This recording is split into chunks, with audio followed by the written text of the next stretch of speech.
रहीम rabbi इश्रह ली सदरी वयस्सिर ली अमरी वाहलुल उक़दतम मिन लिसानी यफ़क़हू क़ौली। आज का जो हमारा वेबिनार है वो स्केल अप सीरीज की एक कड़ी है, जिसमें एक बहुत ही इम्पोर्टेंट टॉपिक है हम लोग अपने चैलेंज को ओवरकम कैसे करें और अपनी बिजनेस को ग्रो या स्केल अप कैसे करें, इस टॉपिक पे। आज के जो हमारे स्पीकर हैं वो जनाब नदीम जाफरी साहब हैं। इनके बारे में मैं बताना चाहूँगा कि ये फाउंडर और चीफ मेंटर हैं हार्टी मार्ट, जो एक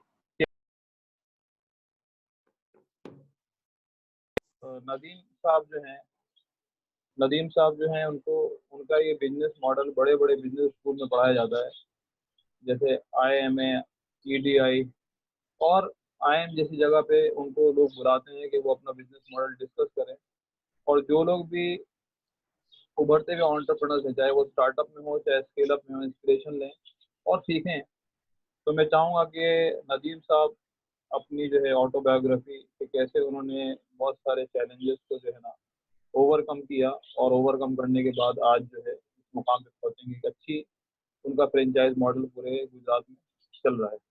तो मैं बस हैंड ओवर करूंगा जनाब नदीम जाफरी साहब को, क्योंकि ऑलरेडी हम लोग नमाज से लोगों को टाइम दे चुके हैं। तो नदीम जाफरी साहब बहुत बहुत शुक्रगुजार हैं रिश्ता की तरफ से आपके कि आपने वक्त दिया। तो बस हैंड ओवर टू यू कि आप जो है टॉपिक को शुरू करें। जज़ाकल्लाह खैर। अस्सलाम वालेकुम एवरीवन, खुश आमदीद, गुड इवनिंग, वेलकम। और बहुत बहुत शुक्रिया सलाउद्दीन भाई। I hope I'm yes Nadeem साहब, थोड़ा थोड़ी आवाज ब्रेक हो रही है, नेटवर्क का इशू है क्या? हाँ, एक मिनट, मैं एक ही मिनट,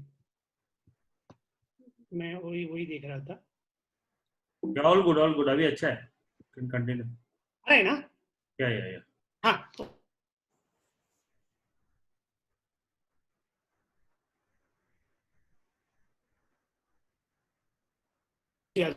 मेरा जर्नी भी कुछ इसी तरह से है। मैंने आप ये जब प्रेजेंटेशन देंगे तो इसमें बहुत सी चीज़ें हमको जाननी मिलेगी। और मैं ये फॉर्मेट इसलिए ऐसा बना है, वो भी मैं आपको बता दूं। मैंने जैक वेल्च की एक किताब पढ़ी थी, straight from the gut, business जी को कैसे उसने एक्सपांड किया, उस किताब में लिखा है। उसके बाद मैंने उसकी द विनिंग पढ़ी, तो विनिंग में मुझे मजा नहीं आया, क्योंकि विनिंग प्योर ज्ञानबाजी थी। तो मैंने सोचा कि अगर एक अच्छा प्रेजेंटेशन स्टोरी के फॉर्मेट में होगा तो हमको जानना भी ज़्यादा मिलेगा और डिस्कशन भी होगा। तो बस उसके साथ बिस्मिल्लाह करता हूँ। ये मैं बात करता हूँ 2002 की। तब मैं एक एडवर्टाइजिंग कंपनी में जॉब करता था, उसका नाम था ग्रे वर्ल्ड वाइड। ये एडवर्टाइजिंग एजेंसी ने मुझे डेपुटेशन पे भेजा था 1 महीने के लिए। वहाँ पर मुझे काम करना था रिलायंस इन्फोकॉम के पिच पर, उसकी एडवर्टाइजिंग क्रिएटिव पिच पर। तो हमारा जो ऑफिस था वो फिनिक्स मिल कंपाउंड में था, और फिनिक्स मिल कंपाउंड में ही तब पहला और एक अकेला बिग बाजार था रिटेल का। तो जब भी मैं फ्री रहता था तो मैं बिग बाजार के विजिट करता था, और मुझे ऐसा लगता था कि अगर मैं कुछ किया, अपना बिजनेस किया, तो मैं शायद इस फील्ड में करूँगा। तो वो एक पहला आइडिया था जो मुझे स्टक हुआ। दूसरा कि मैंने एडवर्टाइजिंग में जॉब लेने से पहले बहुत सारे जॉब चेंज किए थे। तो जब मैं एडवर्टाइजिंग में 2000 में एंटर हुआ तो मेरा ऑलरेडी आई वॉज 28। अब ऐसा हो गया कि एडवर्टाइजिंग बहुत यूथ ड्रिवन ऑर्गेनाइजेशन है। तो मेरा जो वहाँ मैं 28 साल की एज में जब मैं एंटर हुआ तो मुझे बॉम्बे में रिक्रूटमेंट कंसल्टेंट ने बोला कि आपका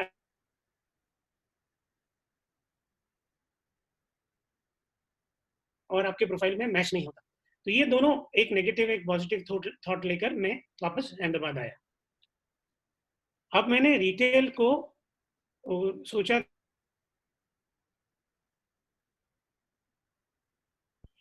तो अब MBA किया हुआ था, तो मैंने सोचा क्यों ना रिटेल के बारे में थोड़ी जानकारी हासिल करें। तो जब मैंने सेकेंडरी डेटा रिटेल का सर्च किया तो मुझे पता चला ऑर्गेनाइज रिटेल जो $300+ बिलियन का मार्केट था, उसमें शेयर सिर्फ 4.5% था। ये फिगर थे 2000 के और 2003 के, और इसमें एक्सपेक्टेड ग्रोथ था 10% का बाय 2010। तो मैंने सोचा अगर रिटेल में ऑर्गेनाइज प्लेयर बड़े बड़े भी आ गए तब भी एक एंटरप्रेन्योर, मेरे जैसा एंटरप्रेन्योर रिटेल में अपना नाम तो कर ही सकता है। रिटेलर कम्युनिटी से जो बेसिकली उसकी दो स्ट्रेंथ है, एक तो गाँव में खेती-बाड़ी में है और शहरों में वो होटल्स में है। तो मैंने सोचा अगर मैं उनको अपने साथ ऑन बोर्ड लूँगा तो मुझे एक डोमेन रिटेल का फूड ग्रोसरी का। आपको आवाज आ रही है सबको? थोड़ा हेलो? ब्रेक हो रही है नदीम, नदीम भाई थोड़ा थोड़ा बीच में ब्रेक हो रही है, आपका नेटवर्क का थोड़ा इशू लग रहा है, लेकिन okay you can go ahead. हाँ, ओके। सो लिटिल बस ये ओके हाँ, ओके।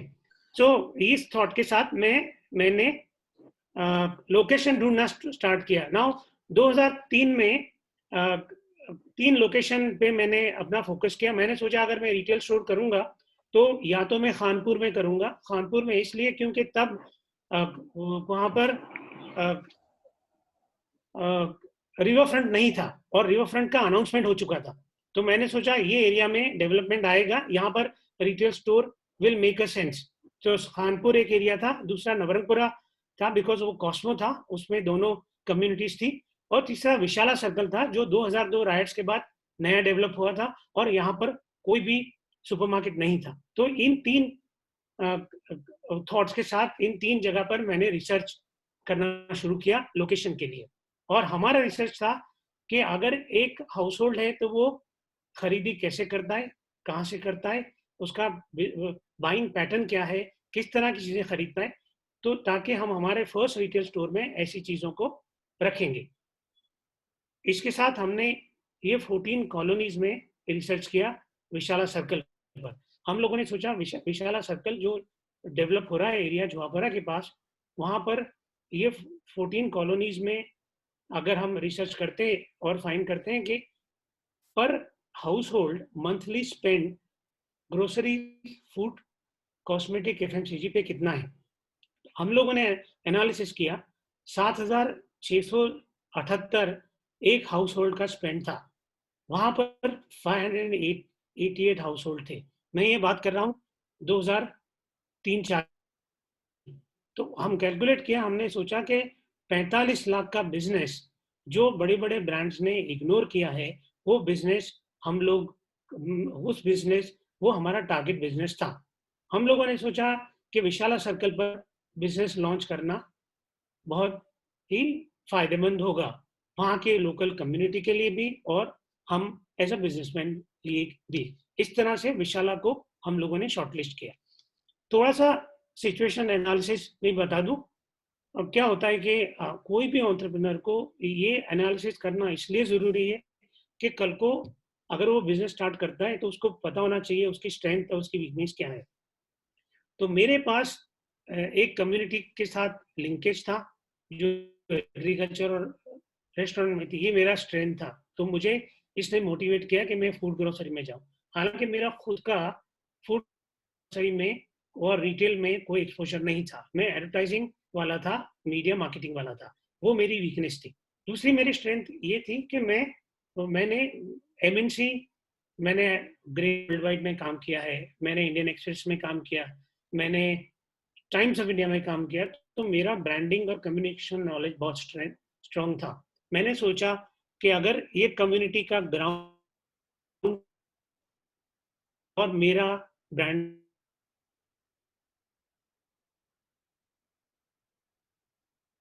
तो वो मेरी स्ट्रेंथ थी। अपॉर्चुनिटी ये थी कि विशाला सर्कल को हमने शॉर्टलिस्ट किया जहां पर कोई भी बेसिक नीड का सुपरमार्केट नहीं था, जहां पर ऑलमोस्ट 2 लाख से ज्यादा पब्लिक रहती है। हम लोगों ने सोचा कि यहाँ पर स्टोर करेंगे तो ये बहुत बड़ी अपॉर्चुनिटी थी। 2004 में जुआपुरा का 2002 राइट्स के बाद पब्लिक परसेप्शन बहुत बुरा हो चुका था। हम लोगों को ये बहुत दिक्कत आने लगी थी कि इसको हम कैसे वो करेंगे, कैसे हम वेंडर्स को हमारे स्टोर पर लाएंगे और कैसे हम उनको कन्विंस करेंगे कि वो हमको माल दें। तो वो सबसे बड़ा थ्रेट था।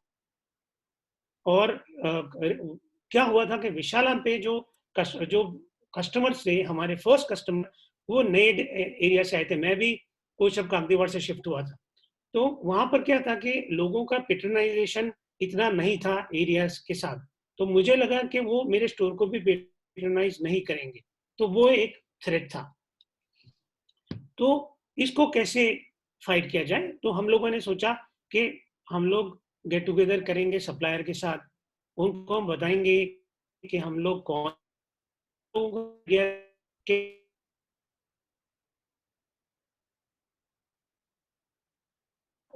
और इसके साथ हम लोगों ने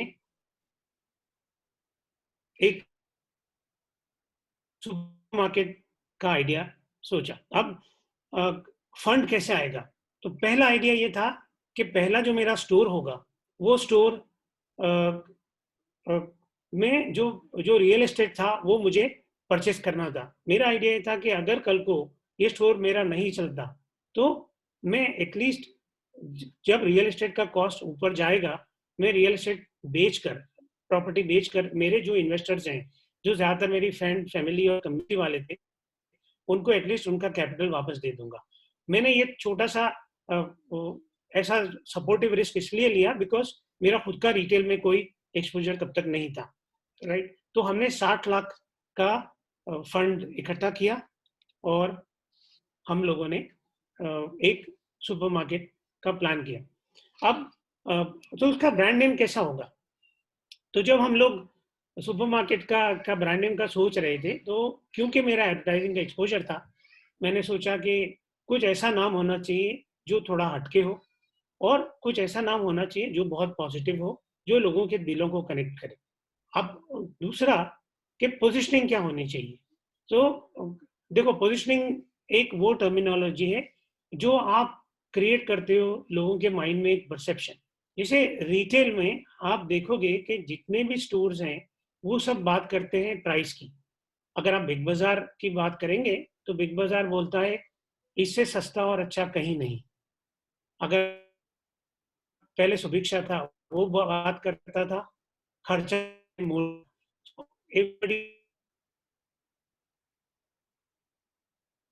or price because I cannot match the price. So what is the second best option? Customer आपके स्टोर पर क्यों आएगा? कस्टमर आपके स्टोर पर आएगा या तो या कन्वीनियंस के लिए। तो हम लोगों ने सोचा कि क्यों ना हम कन्वीनियंस के प्लेटफॉर्म की बात करें। तो हम लोगों ने हाटीमार्ट द फ्रेंडली सुपरमार्केट और सबसे खास घर के पास का उसका आइडेंटिटी क्रिएट किया। द फ्रेंडली सुपरमार्केट इसलिए किया बिकॉज लोगों का परसेप्शन था कि जवापुरा में आपने ये कैसे किया, हम लोगों को बहुत दिक्कत आई, तो हम लोगों ने एक फ्रेंडली टोन रखा आइडेंटिटी का। फिर हम लोगों ने प्रमोशन किया।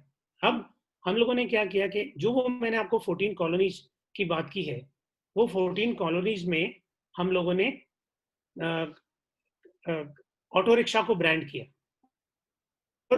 रिक्शा के चारों तरफ हम लोगों ने ब्रांडिंग पैनल्स लगाए और एक जिंगल, रेडियो जिंगल बनाया। जिंगल हमने रेडियो में, तब रेडियो मिर्ची था, लेकिन मिर्ची के ऊपर हमने जिंगल को नहीं प्रमोट किया। हमने सीडी में 36 लूप में उस सीडी को पूरे जिंगल के साथ घुमाया, और ये 14 कॉलोनीज में हम लोगों ने इसको ऑटो रिक्शा को घुमाया 14 days prior to the launch and 7 days after the launch.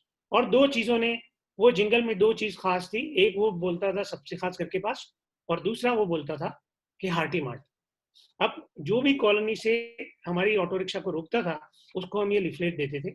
Leaflet नीचे एक परफोरेटेड कूपन होता था जो डिस्काउंट का था, और हम कस्टमर को बोलते थे, प्रोस्पेक्टिव को, कि हमारा इस दिन लॉन्च है, आप लॉन्च पर आइए और हमारा सुपरमार्केट में आइए, आपको एक नया एक्सपीरियंस मिलेगा जौहरपुरा में, और आप डिस्काउंट लीजिए और आइसक्रीम भी खाइए। इस तरह से हमने प्रमोट किया। लॉन्च हो गया हमारा 11 फरवरी 2004 को, आज से 16 साल पहले। उसके बाद देखो, कोई भी रिटेल सुपरमार्केट या कोई भी रिटेल में क्या होता है कि कस्टमर फुटफॉल बहुत ज़रूरी है। तो हम लोगों ने लॉन्च तो अच्छे से कर दिया, लेकिन हमको फिर ऐसा लगने लगा कि कस्टमर्स की विजिट एक के 2 वक़्त होती है, फिर उनका विजिट होना बंद हो गया। तो हमने गुडविल क्रिएशन का एक प्रमोशन किया। 100 डे जब कंप्लीट किए तो एक सेलिब्रेशन रखा और एक पर्सनलाइज्ड लेटर लिखा हमने, वो 14 कॉलोनीज का जो मैंने आपको बताया था, उसमें की मेंबर्स को, उसमें एक पैक ऑफ शुगर रखा और एक लेटर लिखा। लेटर के अंदर हमने लिखा कि may the sweetness of sugar remain in our relationship because of your patronization we completed 100 days. और ऐसे करके कि कस्टमर्स के वहाँ मैं पर्सनली विजिट किया और मैंने पैक ऑफ शुगर और लेटर दिया और हमने गुडविल क्रिएट करने की कोशिश की।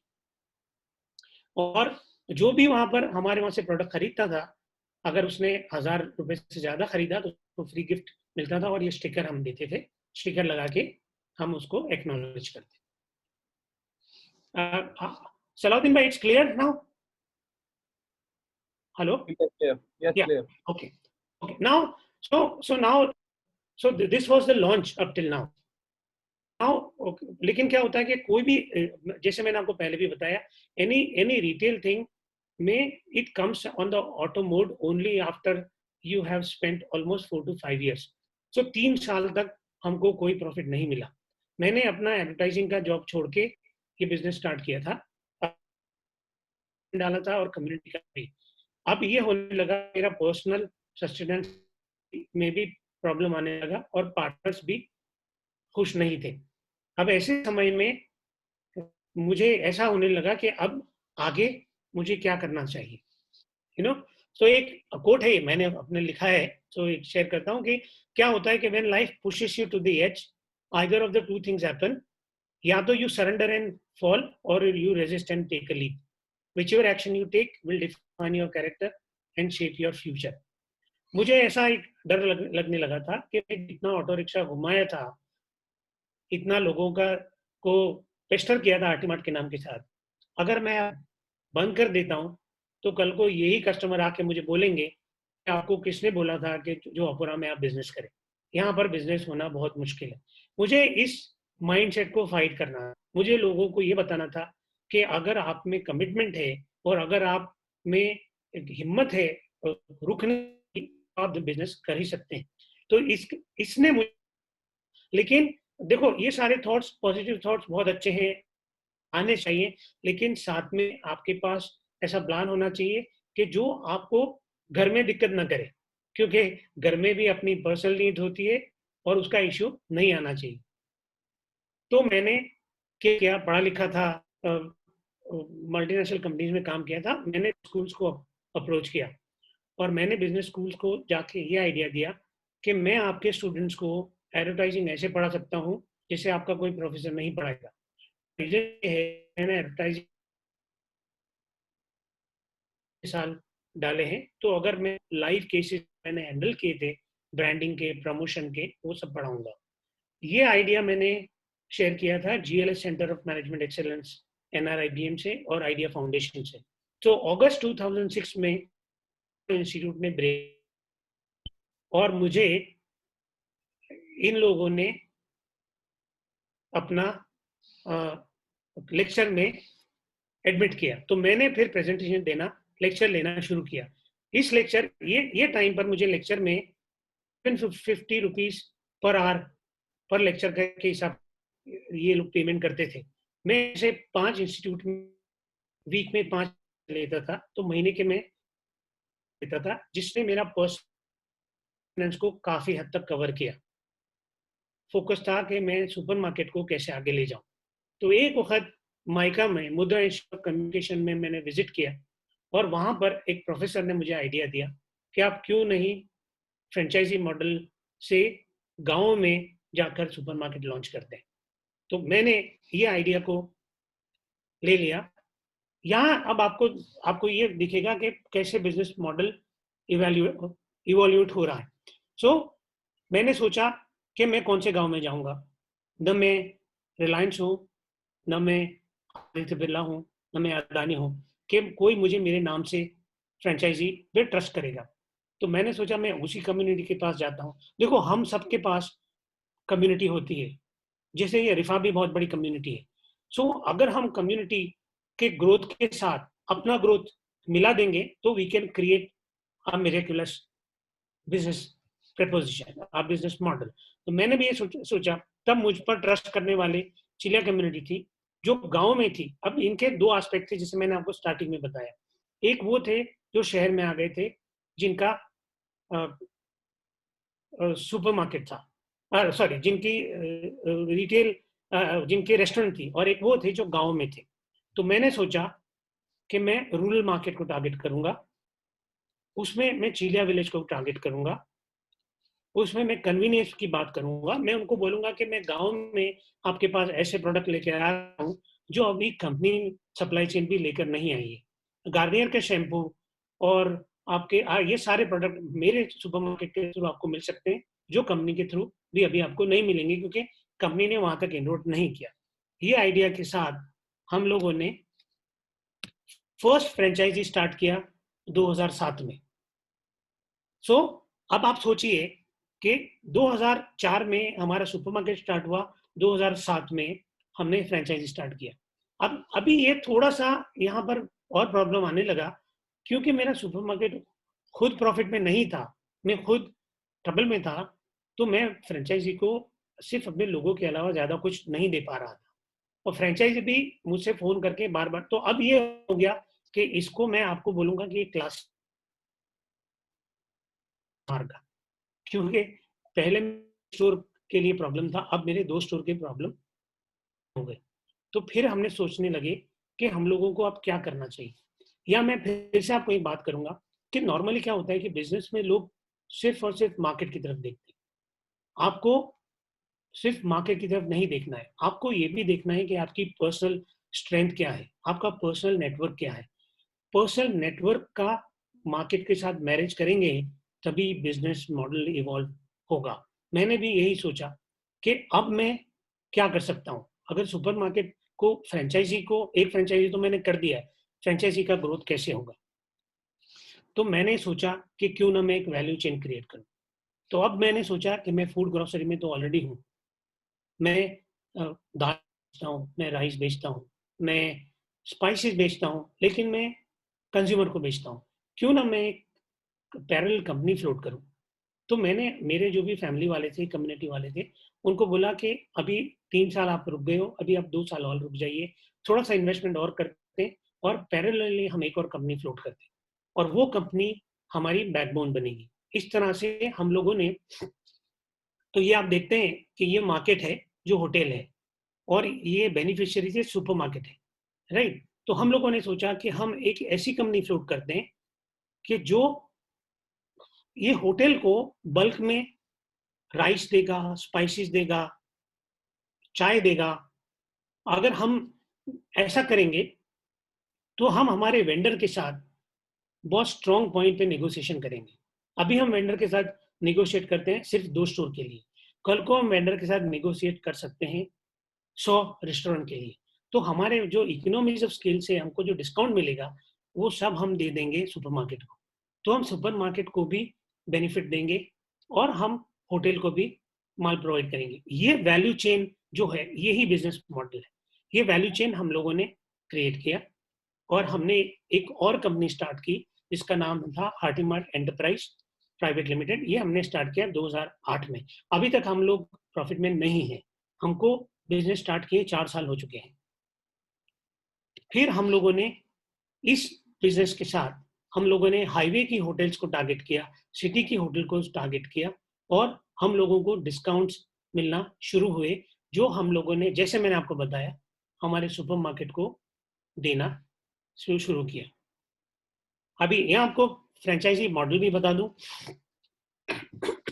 अगर किसी को सुपरमार्केट करना है गांव में, तो हम लोग उसको क्या क्या देते हैं। तो उसको खुद को अपनी एक कंपनी फ्लोट करनी है, और हम लोग उसको पूरा गाइड करेंगे, उसका विजुअल मर्चेंडाइजिंग बनाएंगे, उसको स्पेस प्लानिंग करेंगे, उसके एसकेयूज, एस मतलब होता है stock keeping unit. Stock keeping unit जो शहर में होता है और जो गांव में होता है उसमें फर्क है। शहर में अगर एडिबल ऑयल है तो लोग कार्टन ले जाते हैं, गांव में उसको लूज में ले जाते हैं, तो उसका ये ट्रेनिंग देते हैं। हमारा एक सेंट्रलाइज बिलिंग सॉफ्टवेयर रहता है जो उसको इंस्टॉल करना होता है, वो हम लोग हमारी इन्वेंट्री उसका चेक करते रहते हैं। हमारा एक फ्रेंचाइजी डेवलपमेंट एग्जीक्यूटिव है जो पीरियोडिकली सारी फ्रेंचाइजी विजिट करता है, उसका इन्वेंट्री स्टडी करता है, उसके इन्वेंट्री में कौन से डेड प्रोडक्ट्स हैं, वो डेड प्रोडक्ट्स पे वो स्कीम लॉन्च करता है, उसको निकालने की कोशिश करता है, और वो ये उसकी इन्वेंट्री कितनी प्रॉफिट मेकिंग होती है वो कराने की कोशिश करता है। तो ये सब हम करते हैं उसके सामने, और हम उसको परचेज में भी हेल्प करते हैं। हम उससे एक नॉन रिफंडेबल फी लेते हैं और एनुअल रॉयल्टी लेते हैं उसके सेल पर। तो ये बिजनेस मॉडल है। वो जो भी सुपरमार्केट करना चाहता है वो हमारे वहाँ ट्रेन होता है, पहले 2-3 महीने वो हमारे वहाँ एज एन एम्प्लॉय काम करता है, फिर अपने गांव में जाके सुपरमार्केट चालू करता है। बराबर। तो अब देखो, हमने 2008 में ये होरेका कंपनी स्टार्ट किया। ये होरेका कंपनी सुपरमार्केट को भी सपोर्ट करती थी, और ये हमारा हाटीमार्ट सुपरमार्केट जो मेन कंपनी था। अब जब हम होरेका में हम लोगों ने इसको देखा, तो हम लोगों ने ये सोचा कि हम होटल को जब स्पाइसेस देते हैं, फूड ग्रेन्स देते हैं, तो क्यों ना हम होटल को पैकेजिंग मटेरियल दें। होटल में एल्यूमिनियम फॉइल यूज होता है, होटल में यूज होता है पेपर नैपकिन। तो हम लोगों ने फिर एक पैरेलल कंपनी स्टार्ट की। अब क्या किया, ये आप जो इंटरसेक्शन दिखता है ना, वो ये हाटीमार्ट एंटरप्राइज होल्डिंग लेता है, और ये जो बाकी का है ये दूसरे एंटरप्रेन्योर्स हैं। तो हम एक होल्डिंग लेते हैं, बाकी के एंटरप्रेन्योर्स गांव के हैं, ये लोग अपना खुद का कंपनी स्टार्ट करते हैं। ये कंपनी हाटीमार्ट इसको ब्रांड करता है, इसको इनको गाइड करता है, ट्रेन करता है, और इन लोगों को इनकी बॉटम लाइन, इनकी प्रॉफिट में से 5% रॉयल्टी देता है जो हाटीमार्ट को मिलता है। राइट। तो इस तरह से हमने पैकेजिंग की कंपनी स्टार्ट की। इसी फॉर्मेट से हमने मार्केट डिस्ट्रीब्यूशन और लॉजिस्टिक की कंपनी स्टार्ट की। इसमें हम लोग कैडबरी और नेस्ले के प्रोडक्ट्स को हम लोग होटल्स के काउंटर्स पे देते हैं। ये 2009 में स्टार्ट की। इसमें भी ये इंटरसेक्शन है, ये होल्डिंग है। फिर हम लोगों ने चाय की कंपनी स्टार्ट की। इस तरह से करके अभी आप देखेंगे तो हमारा नेटवर्क में आज की तारीख में 14 स्टोर्स हैं। हम लोग 750 से ज़्यादा रेस्टोरेंट को टारगेट करते हैं, उनको माल सप्लाई करते हैं। हम लोगों ने एंटरप्रेन्योर्स गांव में क्रिएट किए हैं इसी मॉडल से। हम लोगों ने बाहर से फंडिंग नहीं लिया, सब अपना अपना फंड करते हैं। हम लोग खुद का पैसा डालते हैं, बाकी के लोग अपना पैसा लेकर आते हैं, और इस तरह से हम लोग कलेक्टिवली कोऑपरेटिव मॉडल से इसको आगे ले जाते हैं। हम लोग IIM में केस स्टडी भी है। और जो मेरी कंपनी है वो उसको मैं बोलता हूँ हाटीमार्ट ब्रांड्स। ये ब्रेन का काम करती है। इसमें मैं फाउंडर और मेंटर हूँ। एक है जो ग्रुप CEO है, जो सारे जितने भी मेरी कंपनी है, टोटल 9 कंपनीज है और 14 रिटेल सुपरमार्केट्स हैं, उनको उनके जो भी लोग हैं वो CEO को रिपोर्ट करते हैं, और रिटेल वाले रिटेल को रिपोर्ट करते हैं। एक सेल्स डायरेक्टर है और CFO है। ये 5 लोग मिलके ब्रांड को देखते हैं, बाकी इंडिविजुअल एंटरप्रेन्योर्स अपनी कंपनीज को देखते हैं। तो ये सारी कंपनीज है। हम लोग रिटेल में हैं, हम लोग होरेका मतलब होटल रेस्टोरेंट्स केटरिंग सप्लाईज, हम लोग मार्केटिंग एंड लॉजिस्टिक्स में हैं, हम लोग पैकेजिंग में हैं, टीम है, ऑनलाइन में हमारे बेकरी हैं, कैफेज हैं। अब ये जितने एंटरप्रेन्योर्स हैं गांव के, ये रिपोर्ट करते हैं हमारे ग्रुप CEO को, और ग्रुप CEO रिपोर्ट करते हैं मुझे। सो ये मेरा बिजनेस मॉडल है जो कलेक्टिव ग्रोथ की बात करता है। चैलेंजेस तो आए, जैसे मैंने बोला फाइनेंशियल रिस्क, मैंने ऐसे उसको फाइट किया कि मैं लेक्चरर बन गया। मैंने 6 साल कॉलेजेस में पढ़ाया, एक केस लिखा जो यूरोपियन केस क्लियरिंग हाउस में पब्लिश हुआ। दूसरा करियर रिस्क तो था ही, तो मेरा एक्सपीरियंस सेल्स में अच्छा नहीं रहा, तो सेल्स में नहीं था, एडवर्टाइजिंग में बुढ़ा हो चुका था। तो मैंने ये सोचा कि कल को अगर मेरा बिजनेस मान लो अल्लाह नहीं करता और नहीं चलता, तो मैं PhD करके शायद प्रोफेसर बन जाऊंगा। टेम्पटेशन से कॉर्पोरेट के, लेकिन उसको मैंने फाइट किया। ये जोधपुरा में मेरा स्टोर है, आपको थोड़ी इमेजेस दिखा दूं।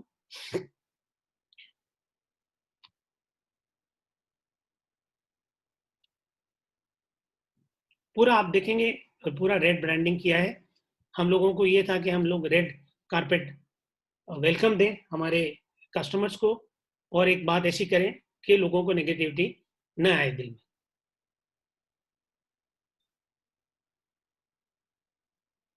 ये हमारी एक छोटी सी फ्रेंचाइजी थी जो हमने स्टार्ट किया था 2009 में। तो इन लोगों ने एक छोटा सा गांव में पिपुदर में ऐसे स्टार्ट किया, लेकिन अल्हम्दुलिल्लाह उनको बहुत फायदा हुआ, तो उन्होंने 2016 में ये बदल दिया। उन लोगों ने इसी जगह पर ये दो बड़ा इमारत बना दी। फर्स्ट फ्लोर पर उनकी मिसेज हैं जो अपना गारमेंट स्टोर चलाती हैं, और इसमें मिनी स्टोर ये लोग चलाते हैं जो हाटी मार्ट है। पहला हाटी मार्ट जो मैंने आपको जैसे बताया कि इलोल में हम लोगों ने उन लोगों को लोगों के अलावा कुछ नहीं दिया था, क्योंकि हमारे खुद के पास देने लायक नहीं था, वो ऐसा दिखता था। अब आप देखेंगे कि स्मार्ट शॉप लिखा है यहाँ पर। तो मेरा आइडिया, दो नाम देने का आइडिया ये था कि कल को अगर ये मैं गाँव के लोगों से डील करता था, उनको शायद ब्रांडिंग का इतना आइडिया नहीं था। मैंने सोचा कि अगर कल को वो लोग को छोड़ के जाना है या मुझे उनके साथ सेट नहीं होता, तो मैं उनका बिजनेस नहीं लूँ, मैं ये ब्रांडिंग निकाल लूँ और वो स्मार्ट शॉप के नाम से उनका स्टोर फिर भी चला सकते हैं। मैं अपना सपोर्ट बंद कर दूंगा, उनका जो नॉलेज होगा उससे वो आगे बढ़ेंगे। तो ये लॉजिक से हमने दो नाम रखे थे। ये ऐसे दिखता था, ये 2007 की इमेज है जो ऐसे हो गया।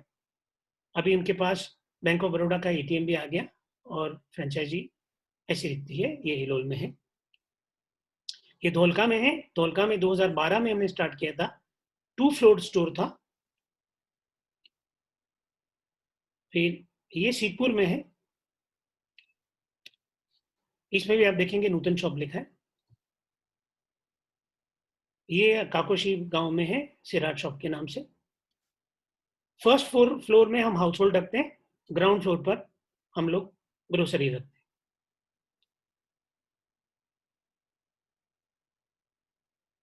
ये इधर में है आशीर्वाद शॉप।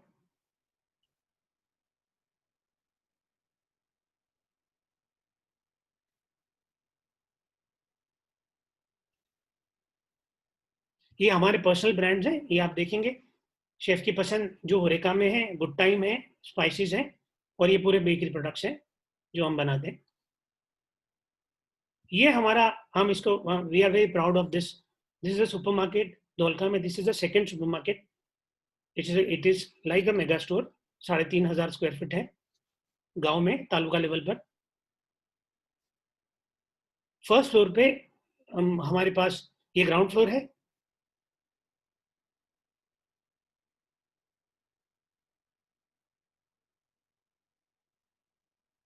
फर्स्ट फ्लोर पे हम लोग ये नेक्स्ट लुक जो है, ये रेमंड का ब्रांड है जो उन्होंने गाँव के लिए स्टार्ट किया है। तो वो और ब्लू बुद्धा के हमारे गारमेंट्स हैं। ये फैशन स्टोर भी हमने स्टार्ट किया है उधर ही फर्स्ट फ्लोर पे। यह हाटीमठ का एक पार्ट है।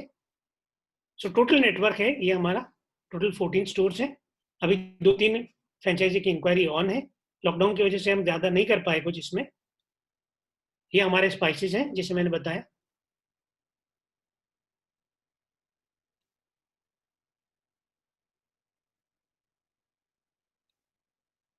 ये हमारी चाय है, ताजगी भरी शुरुआत। बेकर्स पॉइंट हम लोगों ने स्टार्ट किया था 2018 में। 2000 वैसे 15-16 में कर दिया था, लेकिन इसका ये रिनोवेशन किया हमने। ये तो ये हमने कैफेज लॉन्च किए हैं गांव में, और बेकरी पॉइंट्स हमने लॉन्च किए हैं। थोड़ा सा हमने इसको लुक दिया है यूरोपियन स्टाइल में। और हम लोग टारगेट करते हैं इसमें। देखो अभी अभी ट्रेंड क्या हो रहा है कि एक बहुत बड़ा सेगमेंट बाहर आ रहा है जिसको हम लोग को रूरबन है। इसलिए कि वो रूरल भी नहीं है, अर्बन भी नहीं है। तालुका लेवल पे जो ट्रेडिशनली रूरल लोग हैं वो आजकल एस्पिरेशन रखते हैं अर्बन होने का। इसलिए वहां पर, और अभी क्या है कि वहां पर इनरोड्स नहीं है, वहां पर बड़े बड़े ब्रांड्स नहीं आए। जैसे कैफे कॉफी डे वहां पर नहीं है, वहां पर अभी पिज्जा हट नहीं है। तो ये टाइम है जहां पर हम अपने ब्रांड लॉन्च करके उनको ऐसा ऐसा एक अगर हम देते हैं कॉस्ट इफेक्टिव वो, तो हमको भी मार्केट नहीं मिलता है, नया मिलता है, और उनको भी नया प्रोडक्ट मिलता है। ये लॉजिक से हमने बेकर्स पॉइंट स्टार्ट किया धोलका में। तो ये बेकर्स पॉइंट है, और ये कैफे है जो हमने स्टार्ट किया था सीतपुर में। ये पूरा लुक आप देखेंगे तो ये पूरा के पूरा हमने क्रिएट किया है, और इसको लुक दिया है हमने यूरोपियन कैफे का।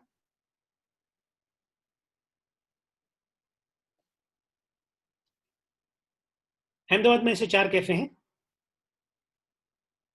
ये हमारे खुद के ब्रांड्स हैं, और ये है वो एंटरप्रेन्योर।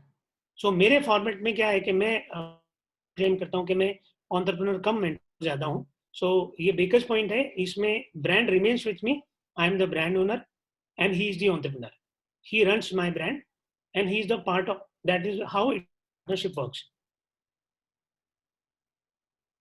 फार्म टू मार्केट हमारा एक और प्रोजेक्ट है जिसमें हम लोग फार्मर के का हैंड होल्डिंग करते हैं, उनको फार्म प्रोड्यूस उनके मार्केट करने की कोशिश करते हैं, और फार्म इनपुट हम उनको सस्ते दामों के में लाने की कोशिश करते हैं। तो ये उसका एक न्यूज रिपोर्ट आया था।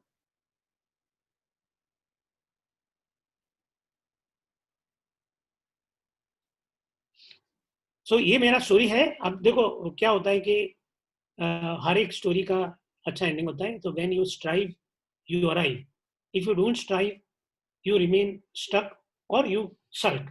सो हम लोगों ने कोशिश किया और अल्हम्दुलिल्लाह अल्लाह ने मदद की।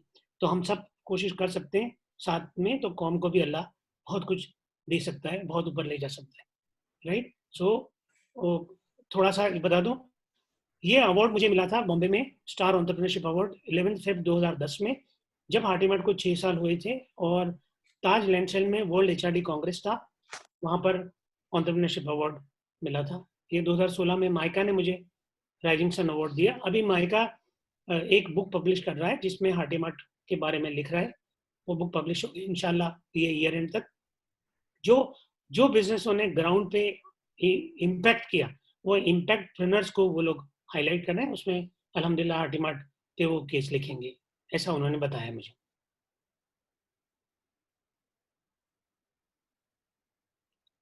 ये बुक पूरा पब्लिश हुआ है, इसका फॉरवर्ड लिखा है डॉक्टर अबू साले शरीफ ने। वो पर्सनली मेरी ऑफिस में आए थे, मुझसे मिलकर गए हैं, वाशिंगटन का में रहते हैं, उन्होंने मुझे दावत दी थी आप वहाँ पर भी आइए। ये बुक का फॉरवर्ड लिखा है उन्होंने।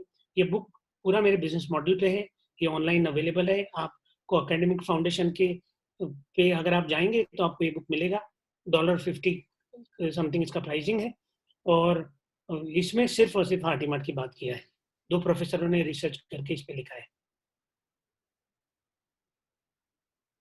ये पूरा मैंने मॉडल समझाया आपको। ये अभी हार्टिमार्ट जुहापुरा नहीं है, it is Heartymart brand.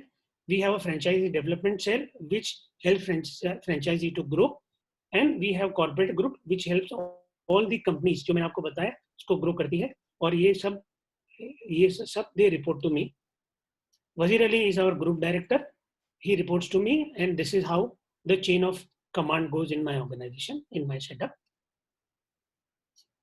So media, and ये वो समय था जब मीडिया को लोग बहुत अच्छी लाइट्स में देखते थे, तो मीडिया ने भी मुझे स्प्लैश किया था। जब हमारा केस स्टडी छपा था यूरोपियन केस क्लियरिंग हाउस में, तो ये इकोनॉमिक टाइम्स 2009 में हार्टिमार्ट विंस हार्ट अब्रॉड करके 18 ने छापा था। ये अनएक्सप्लोर्ड एरिया जौहपुरा पे अगेन 18 ने 2008 में लिखा था। फोर्ब्स इंडिया ने 3 पेज हार्टिमार्ट पे लिखे हैं, work in progress. So this was for Forbes India. I was featured in Fortune magazine also. Open magazine ने, ये पूरा मैंने टॉपिक का ये यहीं से लिया है। Open magazine the adrenaline of adversity ने बहुत अच्छा हार्टिमार्ट का स्टोरी किया है, और ये this story is very close to me क्योंकि इसने पूरा मेरा स्ट्रगल को अच्छे से नरेट किया है। ये मैं एक मैगजीन के कवर पे था, ये कवर स्टोरी है। ये नव गुजरात जब था तब ये था। He is my group CEO, he is from village. तो मैं हमेशा क्लेम करता हूँ कि लगान से यू लर्न कि you create a Bhuvan and he can create a winning team.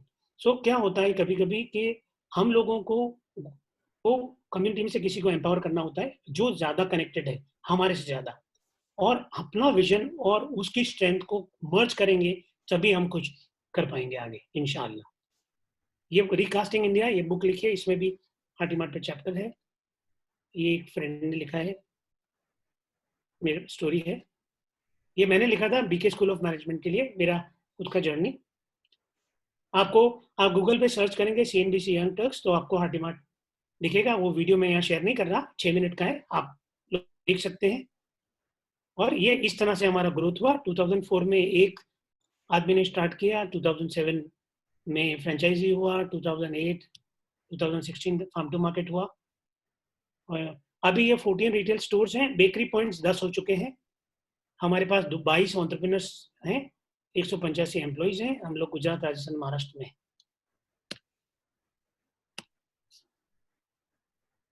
That was a presentation. I hope it was as per your liking. I hope it was inspirational, and we are open to question answer. Yeah, Alhamdulillah, I think Nadeem Saab, that was a brilliant journey you have taken us. I will start with the first question and Yes. request all the participants who are actually wanting to raise questions. You raise your virtual hand in the participants column below. आपके पास नीचे जो है options participants है, उसमें आप virtual hand raise कर सकते हैं। फिर मैं हर एक को मौका दूंगा अनम्यूट करके। फर्स्ट क्वेश्चन नदीम साहब मेरे ये है कि very wonderful concept and starting from very scratch, अल्हम्दुलिल्लाह, ऑल प्रेजेस टू अल्लाह and your efforts. How did you do the franchisee? मतलब आपने ये इनिशियली आपने फ्रेंचाइजी दिया हर एक को, हर बिजनेसमैन को कि हाँ, आप जो है मैंने क्या सोचा कि देखो मेरे पास तो क्या था, जैसे आपने देखा कि इतना कुछ था नहीं कि मैं, मेरा पहला स्टोर में भी कम्युनिटी ने पार्टिसिपेट किया था, उन्होंने इन्वेस्ट किया था, मैंने किया था, फैमिली ने किया था।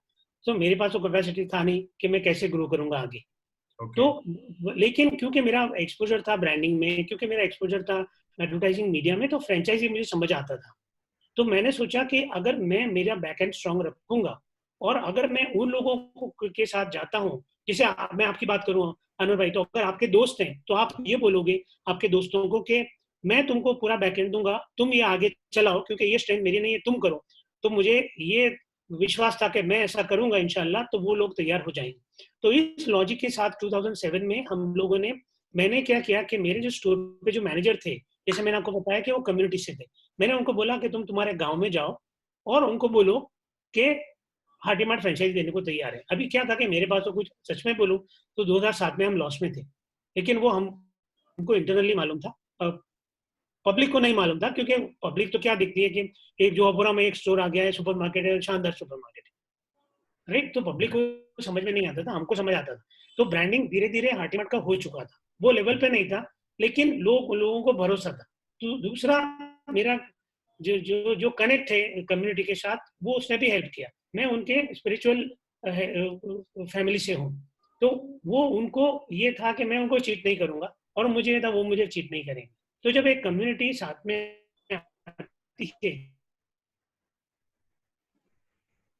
उन्होंने ट्रस्ट तो कर दिया।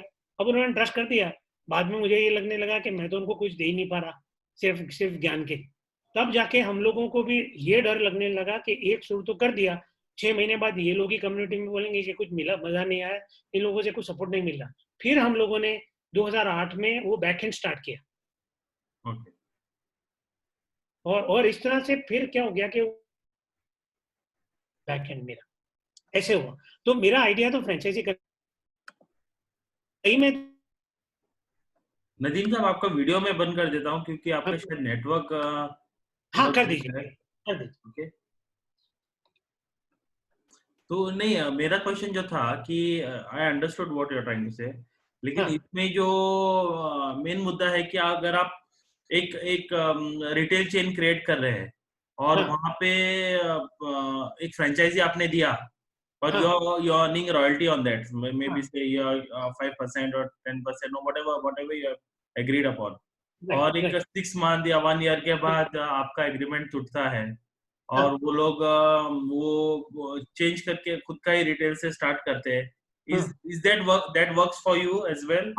So we have a lock-in period of 3 years. Okay. Right. So 3 years make the contract. It's a contract on the official paper, stamp paper पे, and then so we give them 3 months का leeway, 3 years और 3 महीने में उनको बताने का पहले.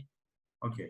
And then we are fine. ऐसा हुआ नहीं है. Actually क्या हुआ, या तो हो गई है, लेकिन कोई एक्सिट नहीं करता। एक्सिट इसलिए नहीं करता कि हार्टी-मार्ट से क्या होता है कि सप्लायर, हम लोगों ने क्या डिसेंट्रलाइज रखा है, अभी हम सेंट्रलाइज परचेस करके नहीं देते। ओके तो Hearty Mart as a brand supplier में बहुत फेमस हो चुका है, ओके तो उनको सप्लायर से बेनिफिट मिल जाता है गाँव में, तो नॉर्मली वो एकदम चेंज नहीं करते। ठीक है। हाँ तो नदीम साहब, आप लोग क्वेश्चन लेंगे, अभी हाँ काफी प्लीज, सारे लोगों ने हाथ उठाए हैं। बिल्कुल बिल्कुल। तो जुबैर अहमद साहब आपका सवाल पूछ सकते हैं। जुबैर अहमद साहब,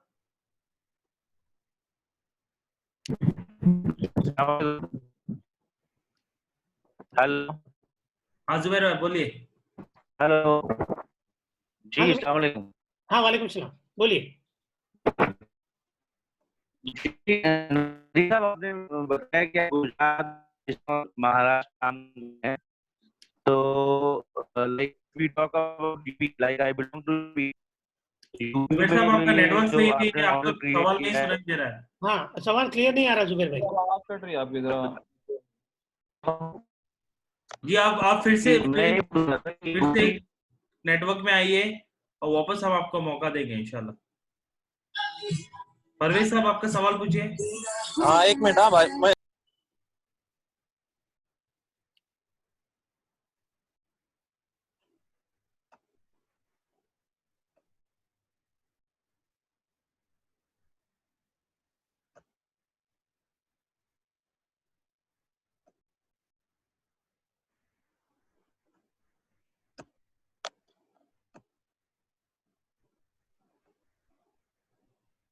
रईस भाई, आपका सवाल पूछिए। हेलो। रईस साहब, हाँ जी। मैं ये पूछ रहा था कि व्हाट वाज योर आवाज कम है बिल्कुल। आवाज बिल्कुल कम है कैन यू रईस हियर साहब। मी? नो, हेलो, आपका माइक बहुत नजदीक पकड़िए। हेलो, कैन यू हियर मी? नहीं, स्टिल बहुत लो आवाज आ रहा है। आपका माइक नजदीक पकड़िए। Hello, can you hear me? Yeah yeah मेरा क्वेश्चन ये था, what was, if you don't mind, yeah what please. Was your starting investment हाँ, so overall?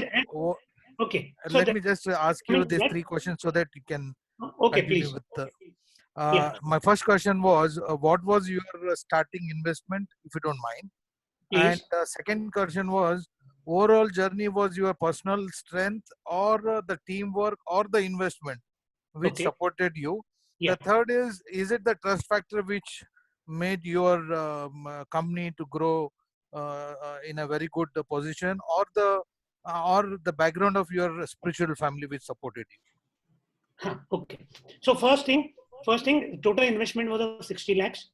Now this investment, when I started the first store in Juapura, this was in 2004, right? So we purchased the real estate also 1100-1200 square foot का हम लोगों ने shop खरीद लिया था और मिला के 62.5 lakhs was the exact amount, right? Hello. हाँ. Second question was, I forgot. What was the second question? आपका overall journey, Overall journey, was it your personal strength or the teamwork or the investment which played a major role to grow? Fair enough. So it was basically teamwork and personal strength. इसलिए था कि personal strength ने organisation को एक vision दिया, नहीं तो organisation एक सुपरमार्केट होके रह जाता, वो कभी फ्रेंचाइजी में नहीं जाने वाला था। तो ये जो भी कॉल लिए, ये मैंने अपने स्ट्रेंथ पर और अपने कन्विक्शन से लिए, and team started following it. So you can say that execution में these people were much better than me. I couldn't have executed the way they have done, right? But perhaps they were not so visionary then. So this marriage of vision and their execution power made it a success. Investment तो ठीक है, investment is more a franchisee thing जो आता रहा और वो scale up होता रहा, तो I would rate investment को बाद में, but I would उनका ground work, उनका execution strength और मेरा vision, this marriage took it to the next level. You're answering your third question where trust you said, so trust is there, but then because of that spiritual thing, trust was multifold. Because क्या होता है कि देखो क्या होता है कि एक आंख की शर्म होती है, आदमी की फितरत तो सभी जगह एक ही रहती है, लेकिन जब हम एक कौम के साथ काम करते हैं तो एक आंख की शर्म रहती है, तो वो आंख की शर्म से डरेगा, मैं भी शायद I will not cut corners and he will also not cut corners, because we will feel that we are ultimately accountable and we have a common ground. So that actually helped, what trust was there inbuilt, which was, you can say that it was a catalyst, जिसकी वजह से growth faster हो गया. Okay, thank you so much. Yeah. Parvez काजी साहब, आपका सवाल पूछिए.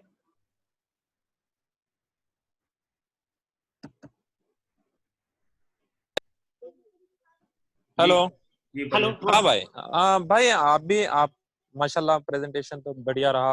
आपकी स्ट्रगल उसके बाद में सक्सेस सुनकर जी. थोड़ा अल्हम्दुलिल्लाह अच्छा लगा. अभी जी. जो मेरा सवाल है, बोले तो ये जो आपकी फ्रेंचाइजीज है जो आप काम करा रहे हैं, जो जी. सुपरमार्केट के रिलेटेड, हम्म. ये जो ये गुजरात में दिखा सब, जितना जी. भी आपका फ्रेंचाइजी वर्क हाँ, वगैरह है जी. गुजरात में. महाराष्ट्र में अगर तुम कर बोले तो हमारे जैसे लोग जो नए हैं, जो हाँ. जुड़ना चाहते हैं, आगे कुछ करना चाहते हैं. हाँ. एक्चुअली मैं फूड इंडस्ट्री में ही काम करता हूँ. मेरी मैन्युफैक्चरिंग इंडस्ट्री है. मैं 10 साल से उसमें काम कर रहा हूँ.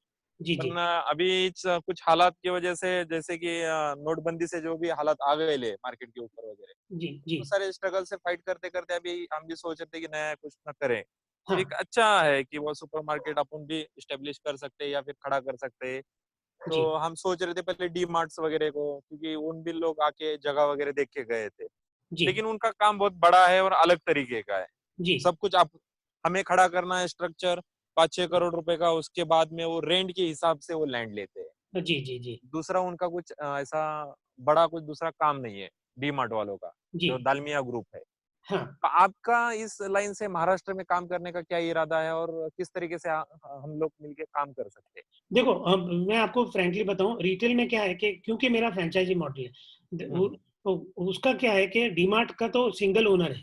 हम्म. मेरा सिंगल ओनर नहीं है. मेरे में क्या है कि डिसेंट्रलाइज्ड है. हर फ्रेंचाइजी वाला इज द ओनर, है ना. ओके. तो वो ही इन्वेस्ट करता है, लेकिन वो मेरे गाइडेंस में करता है. सो तो और वो मुझे फी देता है और रॉयल्टी देता है, और माल को का कनेक्ट मैं उससे करा देता हूँ, और ओके. मेरा जो बंदा है वो उसके साथ टच में रहता है और उसको प्रॉफिट मेकिंग बनाता है. ओके. राइट. इंशाल्लाह. बट मेरा हर जगह पे सुपरमार्केट में कहीं इन्वेस्टमेंट मैं खुद नहीं करता, ना मेरी कंपनी करती है. हम लोग कंपनी में ओरेका में इन्वेस्ट करते हैं, जो मैंने आपको इंटरसेक्शन बताया था, जैसे कि पैकेजिंग की कंपनी लॉन्च किया, वो सब में हम लोग करते हैं. सुपरमार्केट तो वो पर्सनली फ्रेंचाइजी रहता है. तो मेरा मॉडल ऐसा है. अब इसका प्री रिक्विजिट क्या है कि आपके पास, अगर आप बॉम्बे में मान लो सबब में करते हैं, जो थोड़ा सा सेमी अर्बन है, तो आपके पास 1500 से 2000 स्क्वायर फुट का एरिया आपका होना चाहिए, चाहे वो आपका खुद का हो, चाहे आप रेंट पे लेते हो. क्योंकि इसमें रेंटल, देखो रिटेल में सबसे बड़ा डिटरेंट है ना, जो रिटेल को ग्रो करने से रुकता है, वो रेंटल है. सही बात. राइट. मैंने गांव में इसलिए किया कि गांव में ये लोग जो भी मेरे साथ पार्टनर बने, वो गांव में खेती बाड़ी करते थे. तो उनके पास खेती बाड़ी से उनको पूरे 12 महीने में पैसा नहीं मिलता था. तो उन लोगों ने एक डाइवर्सिफाई किया. उनके पास पैसा था, तो उन्होंने सुपरमार्केट खड़े किए खुद ने, और मैंने उनको मॉडर्न रिटेल में एंट्री दे दिया. इस तरह से हमारा नेटवर्क स्केल अप हुआ. तो ऐसा कुछ हो अगर आपके पास 2000 स्क्वायर फुट जैसा है, और रेंटल का if you can take care of, तो उसको कैसे करना है, क्या करना है, वो सारा स्किल सेट हमारे पास है. लेकिन उसको हम आपको मैक्सिमम गाइड दे सकते हैं, हम आपको आइडिया दे सकते हैं, लेकिन ऑन ग्राउंड जो बैठेगा वो तो आप ही का हाथ में बैठेगा, क्योंकि जो भी सैलरी और कॉस्ट निकलेगा वो आपके यूनिट से ही निकलेगा. ओके. नहीं, इसमें सॉरी आपको मैं कट कर रहा हूँ भाई. नहीं, इसमें ऐसा भी रहता है ना कि बोले तो एक 10 लाख रुपीस डिपॉजिट, बोले तो एक नया, बोले तो पीस इसके पहले भी आया था, हाँ. पीस वालों का था वो, हाँ. कि वो भाई 10 लाख रुपए डिपॉजिट रखेंगे तो हम 10 लाख रुपीस का वहाँ पे माल स्टोर करेंगे, और हाँ, वो उससे फिर वो जो भी प्रॉफिट जनरेट होगा तो वो डिस्ट्रीब्यूट होगा. बोले तो फ्रेंचाइजीज को जितना रॉयल्टी जाना है वो जाएगा, सैलरीज कट होंगी, और जो बचेगा है वो ओनर को जाएगा. तो हाँ. ये आपका इस लाइन से कैसा कंसेप्ट है? नहीं, बोले तो ये लाइन में वो है ना. देखो, वो बेसिकली क्या है कि इसमें दो मॉडल होते हैं. एक होता है, अभी तक हम लोगों ने उसमें वेंचर नहीं किया, आप जो बोलते हैं ना, हाँ. वो होता है FOCO model. FOCO model is franchisee own company operated. Okay. तो उसमें कंपनी का एक आदमी बैठता है और वो स्पेस फ्रेंचाइजी का रहता है। फ्रेंचाइजी इन्वेस्ट करता है और कंपनी के साथ टाइप करता है और कंपनी उसको बोलता है कि हम आपको आपने जो भी इन्वेस्टमेंट किया, जो माल में किया, हम उसके आखिर में आपको साल में 10% रिटर्न देंगे। हमारा जो मॉडल है वो फोफो मॉडल बोलते हैं उसको, फ्रेंचाइजी ओन्ड फ्रेंचाइजी ऑपरेटेड। तो उसमें क्या हम लोग के बेसिकली हम लोग ये क्लेम करते हैं कि हम एक एंटरप्रेन्योर को क्रिएट करते हैं। हाँ इंशाल्लाह। और वो हमारे से ट्रेन होके 2-3 साल लॉक इन पीरियड में हमारे साथ रहता है। कल को उसको हार्ट उतार भी देना है तो वो खुद का तो रिटेल में हम हमारे जैसा या शायद हमारा कंपटीशन भी बन सकता है। चलो, बोल तो जैसे कि फॉर एग्जांपल ग्रोसरी से आप सपोर्ट करेंगे, मार्केट से कहाँ से लेना है, क्या लेना है, या फिर सब आप सप्लाई करते हो? हाँ, हम आपको सारा कनेक्ट करा देते हैं। जैसे कि मान लो कि गांव के अंदर हमको मालूम है कि डिस्ट्रीब्यूटर्स कौन कौन से हैं, क्योंकि हम अहमदाबाद में, मैं गुजरात की भी बात करता हूँ क्योंकि फिलहाल मैं गुजरात में हूँ। तो जैसे मान लो अहमदाबाद में है और किसी को हिम्मतनगर में स्टार्ट करना है सुपर मार्केट, राइट? तो अहमदाबाद में हमारा जो रिटेल का हेड है वो सारे के सारे डिस्ट्रीब्यूटर्स जो वहां पर है हिम्मतनगर में, उनके साथ निगोशिएट करेगा और आपको प्राइस बेनिफिट करके दे देगा। फिर आपका डीलिंग उस पहला इन्वेंट्री मैं खरीद के दूंगा, क्योंकि पहले में क्या है कि मान लो 2000 स्क्वायर फुट है तो आपको ये समझ में नहीं आएगा कि साबुन कितना लेने का, शैम्पू कितना लेने का, हेयर ऑयल कितना लेने का, या मैगी कितना रखोगे। वो आपके पास वो स्किल सेट नहीं है अभी, क्योंकि ये this I have gone through. सही बात है। आपको पूरा या level of inventory for you, which is the most difficult part, which is the first purchase. First purchase once it is done, फिर क्या होता है कि डिस्ट्रीब्यूटर ही आपके वहां आएगा एवरी मंथ या एवरी वीक, आपको रिप्लेस कर जाएगा। चलो ठीक है। तो भाई अल्हम्दुलिल्लाह ये कंसेप्ट तो समझ में आ गया अल्हम्दुलिल्लाह। मेरा जो पहला सवाल था कि आप महाराष्ट्र में इंटरेस्टेड हो क्या? महाराष्ट्र अभी हमने गुजरात इतना कवर नहीं किया, तो लेकिन महाराष्ट्र में हम लोग बीच में होरेका का सोच रहे थे, लेकिन कुछ होगा इंशाल्लाह तो मैं या रिफा में भी कांटेक्ट करके, या आप भी मुझे कांटेक्ट कर सकते हैं, अपनी टच में रह सकते हैं। अल्हम्दुलिल्लाह क्योंकि क्या था मेरा बोले तो अभी ये जो सॉरी आपको कट कर रहा हूँ वापिस, मैं एक महाराष्ट्र में ना हमारे इधर बॉम्बे वड़ा बोल के एक बहुत फेमस है, मैं उसकी फ्रेंचाइजीज खुद स्टार्ट करने वाला था। उसके रिगार्डिंग मैंने मिनिमम एक 9-10 छोटे छोटे रिटेल शॉप लेके रखे, अलग अलग तालुका प्लेस में महाराष्ट्र में जी लेके रखे। वो इन्वेस्टमेंट हो गए, वो डेड इन्वेस्टमेंट, वहां से 1 रुपया भी रेंट भी नहीं आ रहा, फिर लॉकडाउन है, बहुत सारी चीजें अभी मसले पड़े हुए हैं। अगर फ्रेंचाइजीज आप इस लाइन से कुछ करते हो, क्योंकि मेरा कैसा है मार्केट एरिया में मैंने वो लेके रखे हुए थे प्रॉपर्टीज, तो इस लाइन से अगर आप सोचते हो तो इंशाल्लाह अपन एक बड़ा काम आप छोटे पैमाने पे शुरू कर सकते हैं। हाँ ठीक है, इंशाल्लाह वी विल वर्क आउट, अपने कुछ सोचेंगे, है ना? इंशाल्लाह। ओके, जज़ाकल्लाह खैर भाई। जी आमीन आमीन। मोहम्मद इसाक खान, आपका सवाल पूछिए। अस्सलाम वालेकुम। वालेकुम सलाम। हजरत ये आपका मैंने समझा रतलाम एमपी से बोल रहे हैं हम जी, और आपसे 400 किलोमीटर दूर पे हैं, क्या एमपी में एक तो शुरू कर सकते हैं? दूसरी बात ये है कि हम इसमें इन्वेस्टमेंट कितना करना पड़ेगा पूरा इसके अंदर, और आपने जैसे बताया कि 150 से 2000 स्क्वायर फीट का चाहिए स्ट्रक्चर के लिए, तो उसमें ग्राउंड फ्लोर और फर्स्ट फ्लोर दोनों ही होना चाहिए। हाँ। और इसके लिए हमें इसकी पूरी जानकारी भी चाहिए। हाँ। इस सिलसिले में आप हमारी क्या मदद कर सकते हैं? इंशाल्लाह हम एमपी में इसके लिए शुरू करना चाहते हैं। जी हाँ, तो देखिए अभी पहला सवाल, तो अगर हम रेंटल को नहीं गिनते और रियल एस्टेट को नहीं गिनते, ये दोनों आप हटा दीजिए, है ना, क्योंकि रियल एस्टेट आप खरीदेंगे 2000 स्क्वायर फुट तो वो वेरी करेगा इधर प्लेस टू प्लेस में, ये दोनों नहीं गिने तो बेसिकली मार्केट में इन्वेस्टमेंट में अगर आप 1500 से 2000 स्क्वायर फुट करते हैं तो आपका 50 से 55 लाख का इन्वेस्टमेंट है। जी हाँ, उसमें आपको पहला इन्वेंट्री अराउंड 28 to 30 लाख का इन्वेंट्री आपको खरीदना पड़ेगा। ठीक है। हाँ, और बाकी आप जो इंफ्रास्ट्रक्चर का कॉस्ट होगा, आपका कंप्यूटर होगा, सॉफ्टवेयर होगा, आप होंगे इलेक्ट्रिकल फिटिंग, वो कुछ आके 50-55 में 2 फुट अपना स्टोर कर सके। जी। तो हमें इस सिलसिले में पूरी जानकारी, हमारे टर्म्स एंड कंडीशन आपकी ये सब अवेलेबल कैसे हो पाएगी? आप हमारे .com वेबसाइट पर जाएंगे ना तो आपको डिटेल मिलेगी, वहां पर आप डिटेल फ्रेंचाइजी की डिटेल भी स्टडी कर सकते हैं और आप एक ईमेल भी कर सकते हैं कि आपको तो जी, देखो मैं आपको फिर से बता दूं, जैसे मैंने अभी भाई साहब को बताया जो बम्बई से थे, कि बम्बई ये जी, गुजरात के बाहर हम लोगों ने अभी कुछ सोचा, गुजरात में भी जी, हमारे कुछ 14 स्टोर, लेकिन हम इंशाल्लाह कुछ, अगर आपको इंटरेस्ट है तो विल जी, अपने कुछ न कुछ वर्कआउट करके करने की कोशिश करेंगे। जी, मेरे मॉडल में एक और चीज है कि देखो आता है, और ये जो ग्राउंड है वो फ्रेंचाइजी ही का ही आदमी होता है हर जगह जी, पे, जी, राइट? जी, क्योंकि मैं, जैसे मैंने बताया, मैं फोको मॉडल में नहीं हूँ, मैं फोफो जी, मॉडल में हूँ, तो फ्रेंचाइजी ही जी, ऑपरेट करता है, मैं बैकएंड में हूँ, मैं ज्यादा I am more a knowledge partner, right? जी, जी, हाँ, तो वो अगर आपके पास ऐसे लोग हैं और आपको ऐसा लगता है कि आप कर सकते हैं, और बंबई से जो थे उनसे भी मैं बात करना चाहता हूँ इसी सिलसिले में, कि आपको जी, लगता है आपके पास लोग हैं और आप कर सकते हैं, तो we can think about starting something, इंशाल्लाह we can at least ponder upon. जी, जी, या इंशाल्लाह। जी जी जज़ाकल्लाह खैर। नजीब अनवर साहब आपका सवाल पूछे। अस्सलाम वालेकुम। वालेकुम सलाम। ये आपका जो अटैचमेंट है एग्रीकल्चर से फार्म टू मार्केट, जी तो इसमें आप लोग ऑर्गेनिक प्रेफर करते हैं या रूटीन जो प्रोडक्ट प्रोड्यूस होता है वो भी आप लोग लेते हैं? नहीं, हम लोग जैसे देखो, हम लोग क्या करते हैं, अभी हम लोगों ने इसको स्टार्ट किया है हिम्मतनगर एरिया में, तो हम लोग क्या करते हैं कि हिम्मतनगर एरिया में अराउंड हमने 5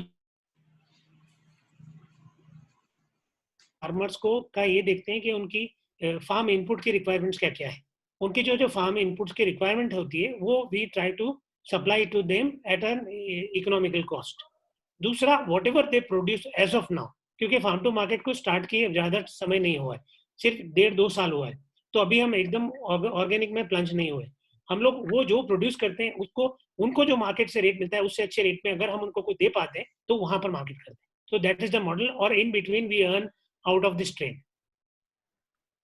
ओके, तो या ये भी आप गुजरात में ही कर रहे हैं, आउट ऑफ गुजरात अभी आप कर हाँ नहीं? हाँ, अभी अभी ज्यादातर सब गुजरात में, सिर्फ होटल सप्लाईज का जो हमारा डिवीजन है हाटीमार्ट एंटरप्राइज प्राइवेट लिमिटेड, वो राजस्थान में है, मतलब यहाँ से गुजरात से सप्लाई करते हैं, लेकिन राजस्थान के मार्केट को करते हैं और मुंबई मार्केट में भी करते हैं हम लोग, तो वसई की तरफ। शुक्रिया। जी गुजरात। जी। रईस भाई आपका और एक सवाल है क्या?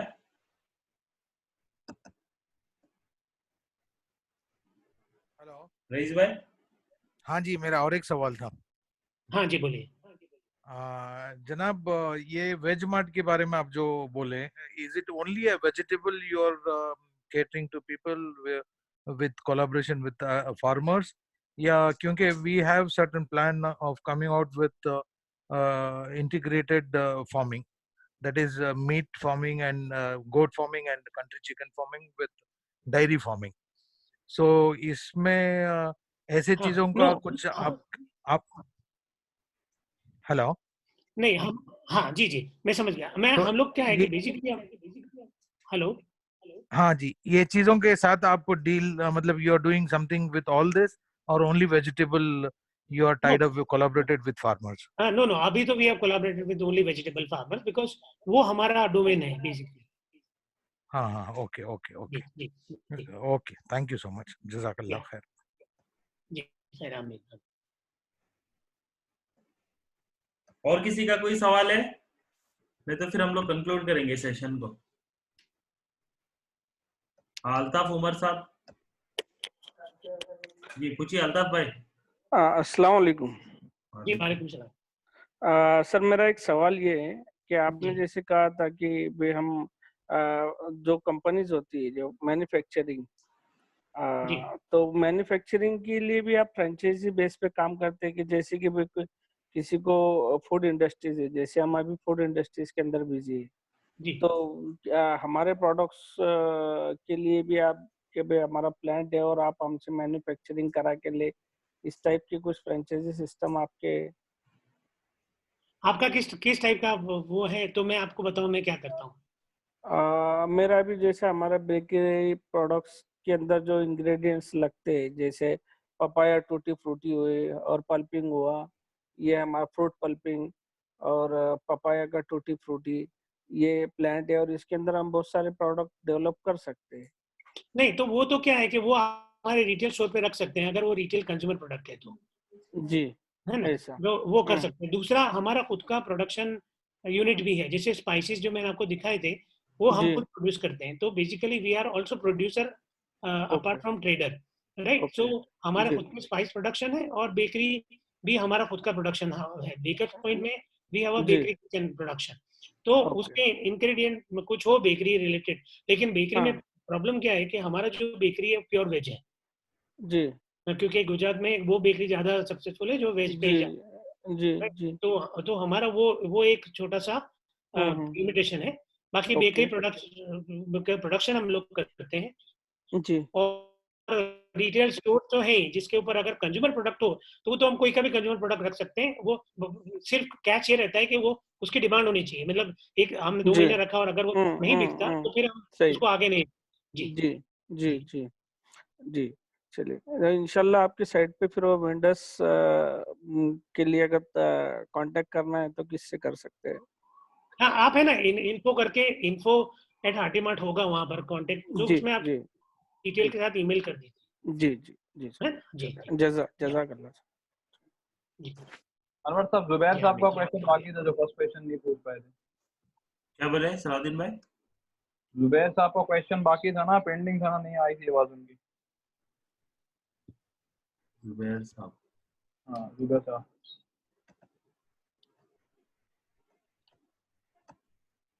मैं अनम्यूट करता हूँ उनको, नहीं दिखाई दे रहे।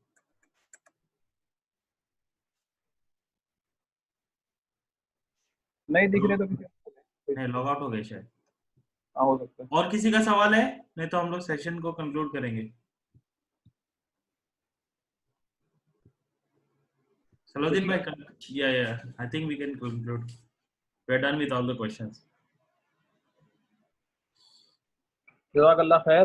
जो लोग भी सवाल पूछ रहे थे बार बार जाफरी साहब से, तो मैं कहना चाहूँगा कि आप लोग रिफा को भी कांटेक्ट कर सकते हैं अगर आपको कोई भी इंटरेस्ट है हार्टी मार्ट में, तो हम लोग फिर आपको नदीम जाफरी साहब से कनेक्ट करवा देंगे। तमाम तारीफ़ें अल्लाह ही के लिए हैं और तमाम शुक्र अल्लाह का जिसने आज इस वेबिनार को सक्सेसफुल बनाया। तो उसके बाद शुक्रगुजार हूँ आपकी आवाज नदीम। बहुत कम आ रही सलाउद्दीन भाई, जब माइक नजदीक पकड़ी। अच्छा, मैं रिपीट कर दूं क्या? मैंने ये बोला कि हेलो, अभी आ रही है आवाज़? हाँ जी जी। ठीक है, मैं रिपीट कर देता हूँ। मैंने ये कहा कि जो लोग भी सवाल कर रहे थे, क्वेश्चन पूछ रहे थे नदीम जाफरी साहब से अबाउट टेकिंग फ्रेंचाइजी, तो आप सभी लोग जो है रिफा चैम्बर ऑफ कॉमर्स से कांटेक्ट कर सकते हैं। हम आपको नदीम जाफरी साहब से कनेक्ट करा देंगे, या डायरेक्टली उन्होंने जो वेबसाइट बताया हार्टी मार्ट का, उस पर भी जाके आप मेल कर सकते हैं। ठीक है। उसके बाद तमाम शुक्रगुजारी अल्लाह ही के लिए है जिसने इस वेबिनार को कामयाब बनाया, और नदीम जाफरी साहब का शुक्रगुजार हूँ रिफा चैम्बर ऑफ कॉमर्स की तरफ से कि हम रेगुलर काफ़ी टाइम से बात चल रही थी, उन्होंने टाइम दिया हमारे इस वेबिनार के लिए। उसके बाद तमाम पार्टिसिपेंट्स का शुक्रगुजार हूँ, और हमारे होस्ट जो अनवर साहब हैं जो हमेशा जूम मीटिंग होस्ट करते हैं, उनका शुक्रगुजार हूँ।